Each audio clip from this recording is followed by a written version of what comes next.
All right, so as I was saying, around 2010, my sophomore year of college, I discovered the quadrant model. And then my mom and dad, I told my mom and dad over the phone that I discovered the quadrant model, but I didn't tell them what it was.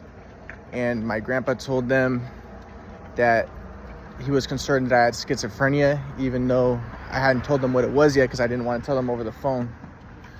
So my grandpa's idea was to get me to start working because he thought if I would work, that will get me outside of myself, and that would help me to strengthen my ego so that I wouldn't develop schizophrenia. So my mom and dad wanted me to drop out of school, but I didn't want to drop out of school. So as I said, they came to school. I showed my mom and dad the quadrant model. They didn't believe it. My mom said, "Oh, this is the reason why your shot got messed up, because you started to become schizophrenic." So what she was basically saying was she was about to blaming the abuse that happened to me on the schizophrenia, as opposed to if she were smart, if she were intelligent, she would say, "Oh, maybe the abuse that we did to you caused you to become schizophrenic." The fact of the matter was I wasn't even schizophrenic in the first place. But if she was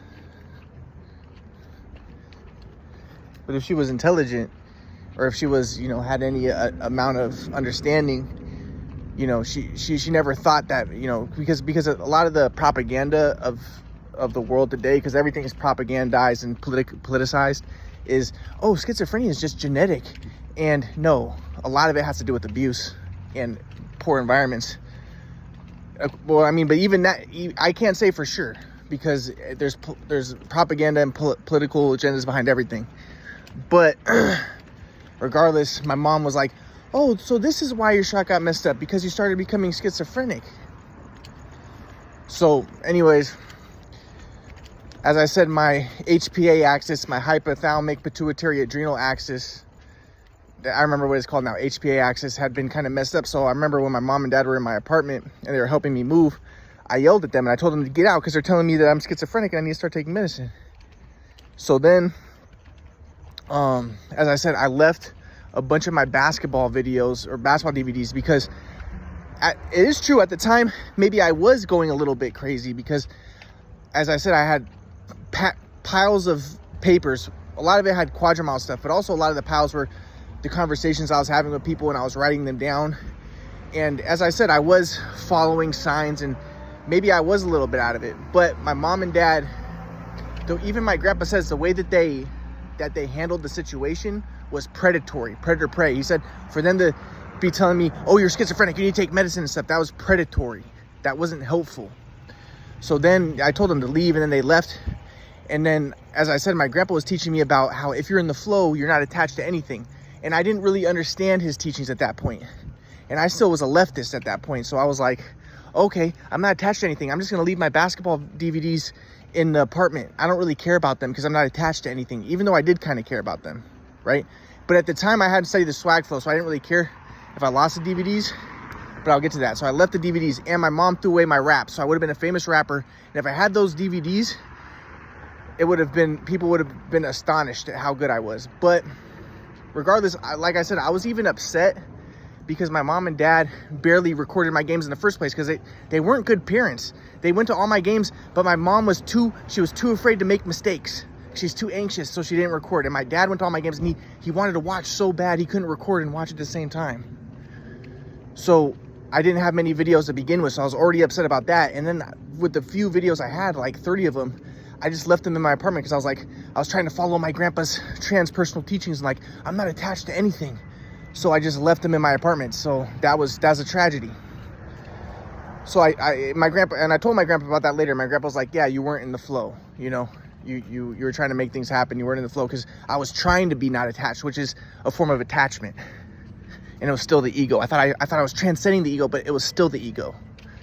Because as my grandpa says, you can't transcend the ego with the ego. And I was trying to transcend the ego with the ego. That's why he says that transcendence of the ego, the flow only comes through grace. But you can only prepare for it. But regardless, after that, I continued to go to school. I got a bachelor's degree in psychology, but my family didn't like me. So like I said, I was like, one day I wanted to get a new computer. So I was like, you know, and I had a crappy computer, and here I am, I discovered the theory of everything. I should have a good computer to help me with what I'm doing. So I tell my mom, can I get a new computer? Leah has my sister, she had a good computer. She had a really new computer, and she had a Mercedes-Benz, and I had a bad, you know, a Lexus. So I was like, Mom, can you get me a new computer? And my mom was like, no, I don't want to get you a new computer. And I was like, why? And she said, because, well, I said, how come Leah has a good computer and I don't? And she says, because we like Leah. We don't like you. You're a burden to our family. That's what my mom told me. That's kind of crazy, right? You would think if someone, you know, if she thought I was schizophrenic at the time, if you think someone's schizophrenic, you should treat the person with better, if anything. But she says, we don't like you. You're a burden to our family. This is in college. So, but I just continued. I graduated with a bachelor's degree. But as I said, it's tough because I showed my grandpa the quadrant model. He didn't believe it. And, but I started studying with my grandpa every day. So I was studying the Bible with my grandpa every day. And my grandpa ended up telling my mom and dad, he was like, oh, I thought that Ryan had schizophrenia, but he actually doesn't. So I'll get to that later. So my grandpa said that I don't. So I was studying the Bible with him. What? I was studying the Bible with him every day. And, but as I said, I was a leftist at the time. So I was trying to understand his teachings. And, but I thought that they were kind of right-wing. So, like, for instance, like, he would say there is no innocent victim. And at the time, I hated that because I was like, okay, he's a victim blamer. He's a right-winger. But now I understand more what he's trying to say. But I always got that impression. That he was a right-winger. And then the other thing that he said was he would say that he would say that everything is energy. Okay, so he would say there is, and I like the idea of there is no black people and there is no white people, right? Because everything is just energy. So there is no self, there is no black person, there is no white person. I like that because, again, I saw myself as Jewish and I wanted race mixing, and I was always kind of anti-white. So I like that. But then this is the other thing that my grandpa said that kind of confused me, was he said there is no such thing as racism. But I wanted to kind of believe in the idea of racism.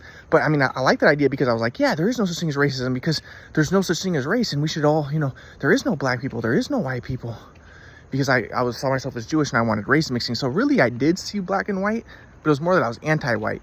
But I liked the teachings of, like, at UCSD, like that race is a social construction, because I wanted to be like, yeah, there is no black and white, we should all just race mix, because I saw myself as Jewish and that's what I wanted. But you know, but at the same time, though, when my grandpa's like, there's no such thing as racism, I'm like, oh yeah, my grandpa's just one of those white supremacists who doesn't want to acknowledge racism. Because deep down, I did believe. So like the teachers at UCSD would be like, yeah, race is a social construction, but it doesn't change the fact that racism is real, and there's real effects of racism. So it's like the best of both worlds for the people of color, right? So it's like, and that's why I wanted to see it, because I saw myself as Jewish and I wanted race mixing. So I was like, yeah, you know, race is a social construction. There is no such thing as race. But my grandpa's saying, oh, but there is no such thing as racism. And my grandpa would say that all that racism is there is no such thing as racism. There's just dualistic software and the effects of dualistic software and the consequences of dualistic software. So I was like, oh yeah, you're just a white supremacist. You don't believe in racism. Because really deep down, I wanted to see, I didn't like religion, and I didn't like my grandpa's idea, like his spiritual ideas, like everything is energy. I didn't like that because I never liked spirituality, because I always saw spirituality, especially Christianity, as white supremacists and maintaining division. And I saw my grandpa's existential metapsychiatry as kind of religion, because even though my grandpa would be like, yeah, Jesus isn't God, and I liked that, because my grandpa would be like, you know, God is energy, and Jesus, when he said that he's one with the Father, he's saying he's one with the energy. I liked that because it was anti-Christianity, and I saw Christianity as white supremacist, and I wanted race mixing because I saw myself as Jewish. I saw white people as the biggest threat. So I liked that, my grandpa's ideas, but at the same time, I was like, but my grandpa's still spiritual, and he's still deep down still racist. He's still a white supremacist. He's still religious. So my grandpa's saying, like, okay, there's no such thing as racism. So I was like, in my mind, I was like, I wanted to see things kind of through a Darwinian lens. So I was like, yes, there is such thing as racism because, you know, people are by their nature tribal, and people of, you know, who look similar, they gauge that they have similar genes, even though race is social construction. Even so, I wanted to believe that because I wanted race mixing, but deep down I didn't believe it. But I was like, you know, people divide based off of their genetic relatedness, and you know, I wanted to see everything really through a Darwinian perspective. And now I recognize the reason why I wanted to see things that way was because I didn't want to see things through a religious perspective, because I was anti-religion, because I was a Marxist and I saw religion as maintaining the status quo, and especially maintaining what I saw as white supremacy. So I wanted like religion to dissolve. So I wanted to see things through a Darwinian lens. So I would go to my classes at UCSD. Like, we had a class on Darwinism, on evolution and Darwinism. And I liked the class because in my mind, I'm like, it's anti-religion, and I was always a Marxist, so I liked the ideas that they taught. And in my mind, I was like, yeah, they make so much sense. You know, why is it that the father gives less to the child than the mother? Because the father isn't certain of paternity, but the mother is. And same thing with the mother's mom gives the most to the grandkid, more than the mother's dad, because the mother's mom is more certain of paternity. So I'm like, yeah, this all makes sense to me.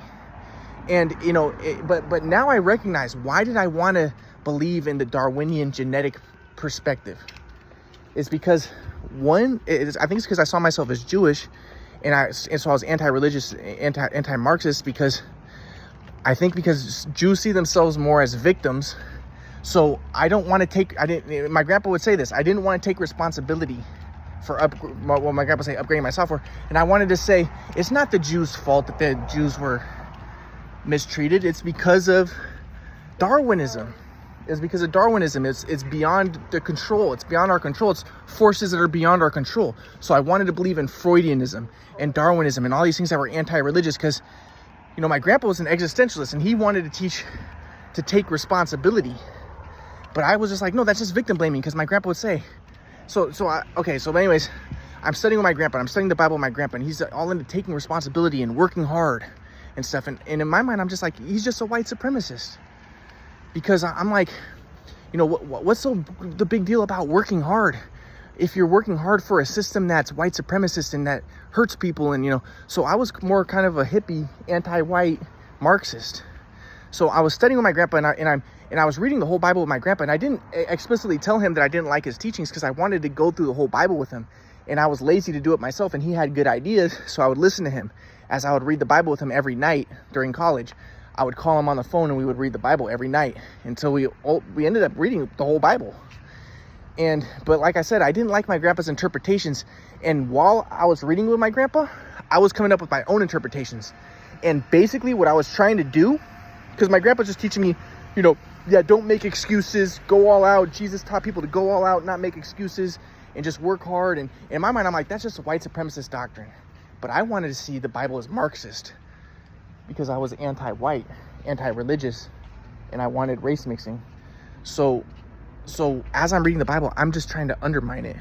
So like one example would be, okay, and another thing that happened was I ran into this one church run by a Korean guy, and he taught that he was the Messiah. So I would go to the church, and while he would, and I was trying to study what he would teach. But a part of the reason why I wanted to study it was because I was thinking to myself, this guy claims he's the Messiah. How does he get people to believe that he's the Messiah? Like, what is his teachings in the Bible that correspond to that? Because I saw myself as the Messiah, and I wanted to see how he saw himself as a Messiah, so it can give me more leverage on the way that I saw myself as the Messiah. So, like, for instance, he taught, like, you know, when the Messiah comes, they say that the Messiah is going to come in a cloud of witnesses. Or no, in a cloud. He's going to come in a cloud. And a lot of people say, well, that means he's going to come from the sky. But he would say, no, the cloud, if you look in the Bible, it says a cloud is witnesses. So he's going to come with a lot of witnesses. So I was like, okay, so then I can say that I'm the Messiah too, because I obviously I didn't come in a cloud, but I can come with a lot of witnesses. The witness that I discovered the quadrant model, the theory of everything. So I was studying his teachings. And, you know, like he would teach, like, you know, when when Jesus caught the fish and got the drachma coin out of the fish, that wasn't literal fish. It was a metaphor of, he got followers and they gave him money, So I was, and also like another example was this guy taught, like, when Jesus says that the mountain, that you can move a mountain, he was saying that mountains represent leaders, and you can move leaders. So, my grandpa, he would teach like, no, you can literally move a mountain because everything is energy. But I didn't like that idea because I'm like, that's too spiritual, and it maintains Christianity because, the idea that Jesus was a miracle worker and stuff, and he was, very powerful man, and I didn't want to believe that, and I wanted to look at it in a more mundane fashion and say like, yeah, it's not that you can really move mountains in the spiritual sense. It's, Jesus is saying you can make, you can influence leaders because mountains are a metaphor of leaders. So I was like, yeah, this is, I wanted to see it through a materialistic lens because, again, I was a Marxist and I wanted to, undermine the spiritual angle of the Bible and look at it through a materialistic angle, kind of like the difference between Hegel and Marx. Hegel wanted to see reality as like a spiritual play of dialectic and of thesis and antithesis, and history is basically the spirit of God manifesting itself and working itself out. But Marx came around and he was like, no, he said, let's get rid of this spiritual dimension because the spiritual dimension, is basically run by the proletariat, and it maintains the status quo and it maintains oppression. So let's, really, and he tried to make everything mundane, and that's the way I wanted to see things. So it's kind of, so I wanted to see, because I always saw Christianity and religion as maintaining the status quo, even like Hinduism is maintaining the status quo. And I think because I saw myself as Jewish and I saw myself more as a victim, I wanted to undermine religion, and I wanted race mixing, and I wanted white supremacy to dissolve. I basically wanted the destruction of the white race. So as opposed to Hegel, who saw things as in a spiritual lens, I wanted to see things through the Marxist materialistic lens and the Darwinian lens, and I wanted to say, no, religion's just an epiphenomena of Darwinism. And, the reason why the Jews made laws of kosher is not because God told them that, but because, pork had, parasites in it, and it was bad for the Jews to eat, so they made laws, and they said that the laws came from God against eating pork, but not really. Those are just laws that they made, but they claim it came from God because that maintains the social order, and it helps them to survive, and so I wanted to believe all of that. So I wanted to destroy the spiritual and overlook and undermine and subvert the spiritual and see things through more of a Marxist lens, because I saw spirituality and religion as white supremacists. As a Marxist, I wanted to dissolve the social order. And I think because I saw myself as Jewish and I saw myself as a victim, is probably even more cemented by the victimhood that I had in my family with the shoot-away machine. But who knows how much of that also was tied to, this is why, my grandpa says there is no innocent victim. Maybe